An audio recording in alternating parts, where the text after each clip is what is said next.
Ngayon naman po ay makakarinig po tayo ng isang mensahe mula sa ating kagalang-galang na Mayor Vico Sotto. Tula po kayo. Magandang umaga sa ating lahat. Kong Roman, Vice Dodot, siyempre si Ponsi Maro, sa lahat ng mga kasama natin mula sa barangay, panguna ni Kapilagan, sa mga staff po natin ng City Health Department. Lalo na po mga taga rito sa Santa Lucia Health Center natin sa panguna ni Dr. Chua. May mga nagtatanong sa akin bakit dito sa Barangay Santa Lucia ang pilot natin para sa pagbabahay-bahay natin ng gamot. Actually, hindi naman po ito nagkataon lamang dahil ang totoo po nito, nung kasagsagan ng pandemya at hindi makapunta yung ibang mga seniors natin at mga ibang kliyente natin, mga pasigyan nyo, nahihirapan pumunta sa health center. Ang Santa Lucia Health Center natin sa pangunan ni Dr. Chua ay gumawa na rin ng mga hakbang para mag-house to house. Sa katunayan, nung talagang mahigpit pa po at maka-lockdown tayo, nag-iikot po sila sa Barangay Santa Lucia, naka-PPE. Talagang grabe yung sakripisyo na ginawa nila. Grabe yung sakripisyo na ginawa ninyo. Kaya maraming salamat po mula sa ating doktor hanggang sa ating mga staff, sa ating mga PHA, barangay health worker. Muli po, maraming salamat sa inyo. At kaya nung nabanggit ni Dr. Panaligan, alam nyo, swerte rin tayo kasi ang City Health Officer natin sa lungsod ng Pasig, siya po ang pinakagwapong City Health Officer sa buong Metro Manila. Yan po ang napatunayan na natin yan. Pero nabanggit niya po kanina, gusto po talaga natin magdagdag. Magdagdag ng ano? Magdagdag ng serbisyo, magdagdag ng matutulungan. Pero para magawa yan, kailangan din natin magdagdag ng tao. Sa isang organisasyon, ang pinaka-importanting bahagi po ay hindi yung infrastruktura. Bagamat marami tayong ginagawa, hindi po yung kagamitan. Pero siyempre, kailangan din natin yun. Pinaka-importante po ang tao.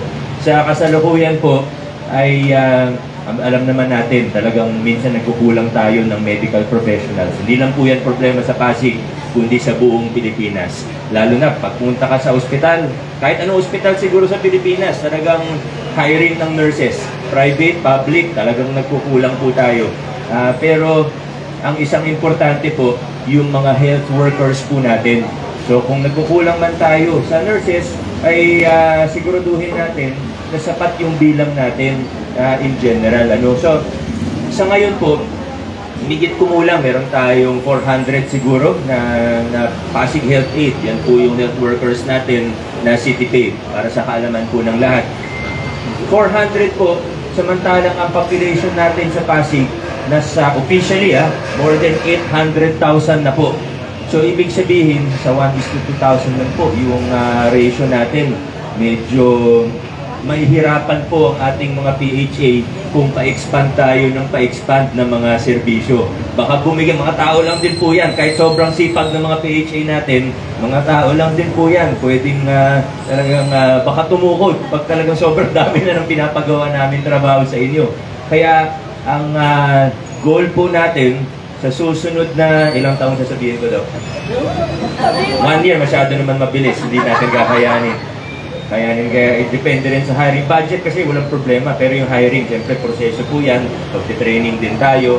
Sabihin natin, ayaw dito magsabi ako ng kung ilan Pero, ang target po talaga natin, mula 400 na Pasig Health Aid, magiging 800 po ang bilang nila. Dodoblingin po natin ang bilang ng PHA. Ito po yung magiging malaking tulong po patungo sa universal health coverage. Opo, importante ang ospital. Opo, importante ang kagamitan, infrastruktura. Pero mas importante po yung mga Pasig Health Aid po natin. Yan naman po ang katotohanan. Pero alam nyo, nasan ba yung mga PHA natin? Taas po ng kamay. Meron akong nabalitaan sa inyo. Yung mga PHA daw natin, medyo yung mayabang daw. Totoo po ba yun? Alam niyo kung bakit? Kasi sa buong Pilipinas, sa lahat ng barangay health workers, sila po ang pinakamataas na sahod. Kaya okay lang may konting nyabag. Biro lang po yun. Pero totoo po na talagang gusto natin alagaan ang mga health workers po natin. Di ba nababalitaan natin sa iba, siguro hindi talaga kaya o baka hindi priority. May mga PHA, sa Pasig lang naman tinawag na Pasig Health Aid yan eh. Pero mga PHW sa ibang lugar, alam nyo naman po kung magkano mga sahod nila, di ba? Minsan talagang halos wala pa. Volunteer status na nga, talagang napakaliit pa ng mga allowance ng iba. Minsan, ilang daang piso lang. Totoo po yan. Pero tayo sa Pasig, inaalagaan natin yung mga Pasig Health Aid natin at hindi pa po tayo tapos. Gusto pa po natin mag-regularize ng Pasig Health Aid po natin. Pero yung pa-retire na hindi na po kasama.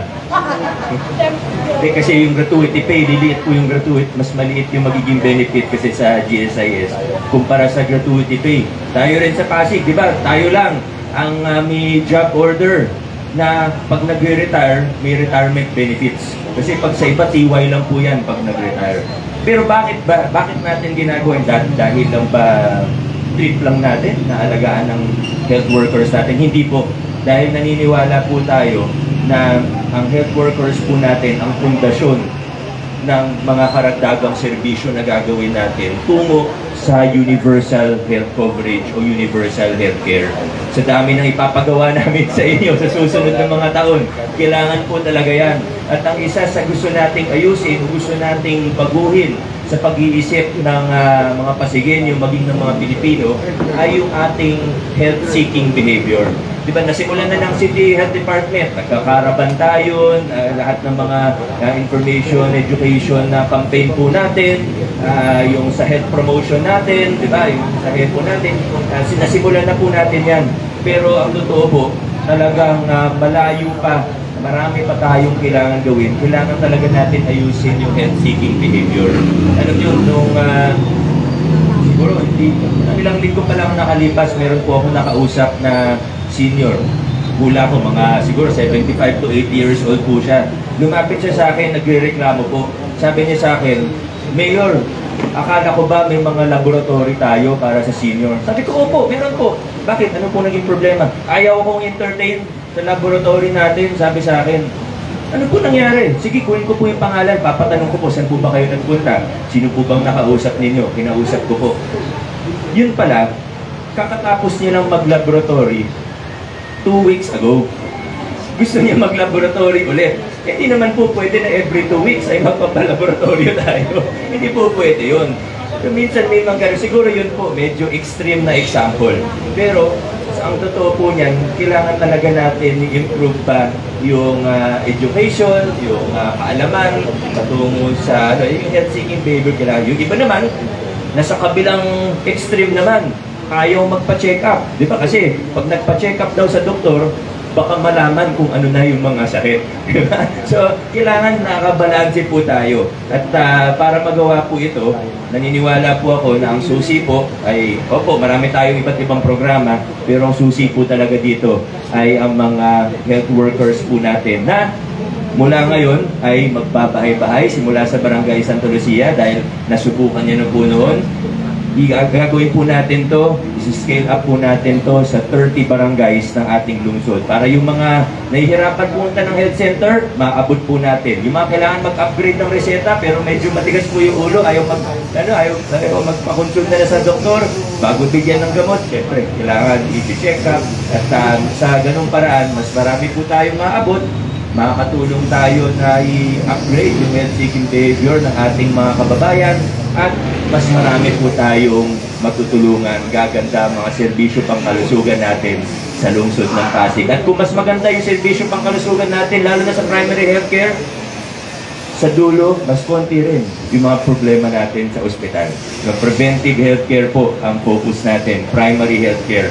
Magagawa po natin yan sa pakikipagtulungan ng bawat isa na nandirito. Muli po, siguro, sooner rather than later, ay magagawa na rin po natin to. Hindi lang sa Barangay Santa Lucia. Maraming salamat kay Consimaro din. Talagang, ako, siyempre, minsan kapos din ako sa oras. Pero talagang nakipag-meeting kina Dokti para ilatag yung programa, ayusin yung mga detalye. At buong City Council natin, very supportive po dito. Siguro, Simulan natin dito sa pilot natin, pero malapit-lapit na rin. Mas-scale up natin to. Gagawin natin yung pagbabahay-bahay sa 30 barangays ng lungsod ng Pasig. Maraming salamat. Congratulations sa ating lahat. Siyempre po sa ating Premier Vico, kay Vice Dodot, Konsihal Maro, sa lahat po ng bubo ng ating Barangay Health Center dito sa Ateneo School of Medicine. Nakasama rin ating Barangay Health Center dito. Una-una po, no, ang pagbati ko po talaga sa local government natin dito sa paglunsad ng kauna-unahan na proyekto dito sa lungsod ng Pasig na magkakaroon na ng delivery ng medicine sa bahay-bahay. Lalo-lalo na dun sa nangangailangan. Alam ko na sinabi sa akin, pilot program po ito. Talagang kailangan talagang pinumpisan pilot para makuha natin, ma-perfect natin, para sunod-sunod na po. Hindi lang sa Barangay Santa Lucia at Pampalawak. Sabi sa amin ni Doktora kanina, more or less, mga a little more than 100. 170 ang beneficiary po dito.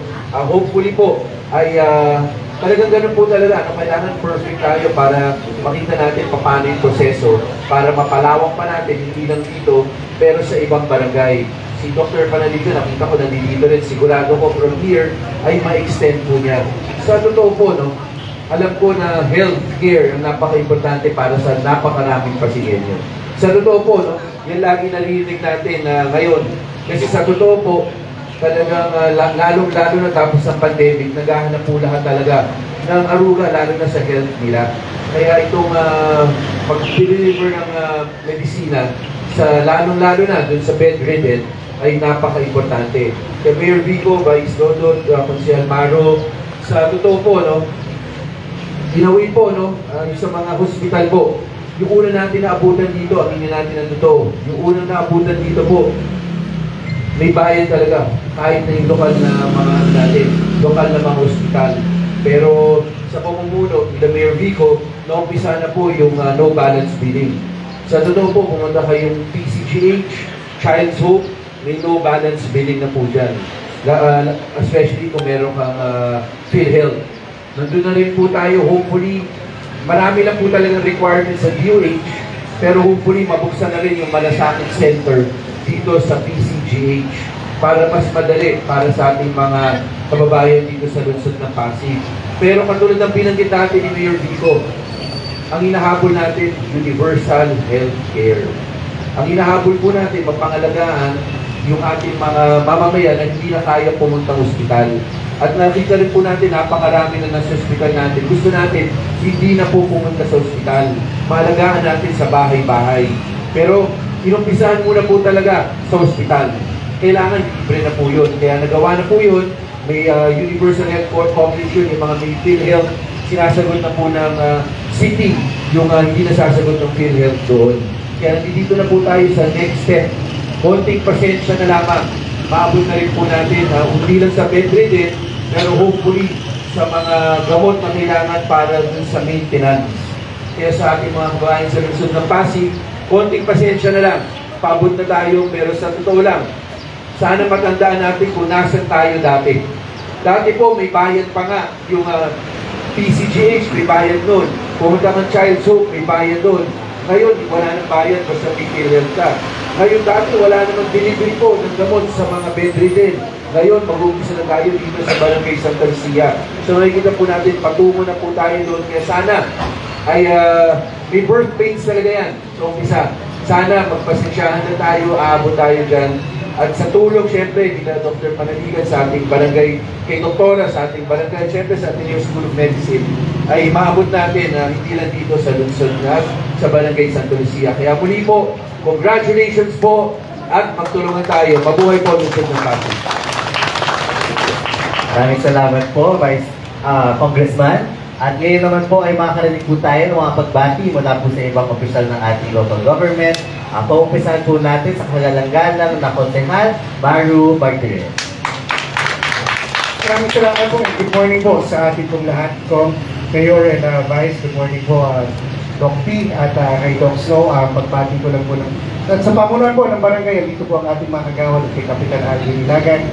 Ang pasasalamat ko lang po sa Barangay Santa Lucia Health Center sa panguna po ni Doc Snow sa matapang na pagsuong at pag-pilot ng programang ito na talagang naglalayo na no, ika nga abot kalusugan ay dalawa pong ibig sabihin. Pagkaabot po natin ng bahay-bahay na gamot at abot po ng bawat senior citizens, hindi lang pahabaan ng buhay ang nandito sa Pasig, kundi paginhawaan rin po ng buhay ang nais po natin marating through our comprehensive healthcare program na kagaya po ng ilo-launch natin ngayong umaga. Ngayon, bukod po sa pag-abot nga po ng gamot, ay gusto rin po natin na mabisita po ng ating mga health workers at ang ating mga PHAs at ang ating mga doktor, ang mga bedridden, ang mga pasyente natin para man sa ganun, mag-check po nila ang kanilang mga status at maging updated ang kanilang pong mga health records dito po sa ating health center. Na sa ganun rin po, tama ang kanilang mga iti-take na gamot at tama rin po ang kanilang mga maintenance medicine na madadala po ng lokal na pamahalaan. Siguro ngayong umaga, yun lang rin po at muli po ang aking pasasalamat sa mga staff at mga PHA, mga BHW po dito sa ating health center, sa Ateneo School of Medicine din po at sa pamumuno po ni Doc Chua and Doc P. Maraming salamat po at mabuhay po kayo. Maraming salamat po, Consi. At ngayon naman po makakarinig po tayo ng pagbati mula sa ating kagalang-galang na Vice Mayor, Dodot Dewey. Thank you. Good morning. Magandang umaga, of course, Mayor Kong Maro, sa ating Doc P, sa ating mga doktor, sa ating mga alam-alam na kagawad nandito, ang ating barangay, ang ating BHAs, BHWs, sa ating mga senior na nandito, magandang umaga po sa inyo. Today is a very special day, another first po sa lungsod ng Pasig. Tinatanong ko nga kanina, kina Doc P, kung meron ibang lungsod na gumagawa nito. Apparently, ang Pasig pa lang po ang una, kung hindi sa isa sa mga nauna na gumawa ng isang programa na i-level up yung ating programa sa kalusugan para maghatid ng bahay-bahay doon sa mga may kapansanan ng ating mga mahal na senior citizens. No? Inuuna po natin ating mga seniors, no, dito sa programang ito sapagkat siyempre alam po natin na yung ibang mga senior natin na nahirapan na rin sa kanilang mobility o yung kanilang paglakad-lakad, lalo na yung mga natamaan ng konting problema ng stroke or ng diabetes. No? So, ito po yung mga unahin natin at hopefully, maging platform ito, katulad sinabi ni Kong kanina, testing period po ito, no? Habang matututo po tayo, mas lalo pa natin mag-level up ang servisyo ng programa ng kalusugan sa ating lungsod ng Pasig. So again, napakarami po ng mga programang na-umpisahan natin under the leadership of Mayor Vico. And let's give credit where credit is due. Kung kampanya ng 2022, ito po ay isa sa mga pangako na sinabi at pinangarap ni Councilor Maro last year. So, congratulations kay Councilor Maro. Naging totoo na, naging realidad na ang isa sa mga pangako o pangarap mo na maging bahay-bahay hatid sa ating mga seniors ang ating gamot. So congratulations to you. Marami po tayong mga hinahandang mga programa para sa, hindi lang po sa ating mga seniors, pero sa lahat ng ating iba't ibang sektor ng mga men ng ating lungsod. Nagpapasalamat po kami sa inyong pagpatuloy na tiwala. Magandang umaga. Thank you very much po, Vice. At ngayon naman po, nasasabit na po ba tayo lubusang maintindihan itong ating panibagong programa, no? Ngayon po ay ipapaliwanag po sa atin at patuloy po natin aalamin kung ano po ang ila-launch natin ng program today. Atin po ng head ng ating City Health Department, ang ating Dr. Joseph Banaliga. Magandang umaga po sa ating lahat.